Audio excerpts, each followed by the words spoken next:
Митко, както ти караш на морето, ние смених масло, филтри, всички неща и ние решиха да го проверим твоя климатик. Твоя номер, да го знаеш, че твоята кола, а не някаква друга. Замерика сега колко духа, температура и сега ще пуснем клипчето как беше. Вие сега ще гледате колко беше температура, защото аз знам. Проверих моя колежка. Разбрали, че климатик не духа правилно, разбрали, че каква има проблема, но духа се на колкото трябва. Качиха машина, провериха всички неща, разбраха каква има проблема, изчистиха радиатори, да пълнаха колкото трябва. И вече виждаме крайния резултат, който вие виждали преди. Затова, ако искате да направите лед във вашата кола, заповядайте.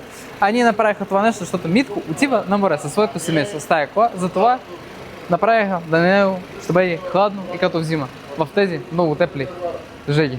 Даже с мокра. Затова искате да ще бъде студ и лед във вашата кола, заповядайте. Харесайте, слагайте лайки и чао!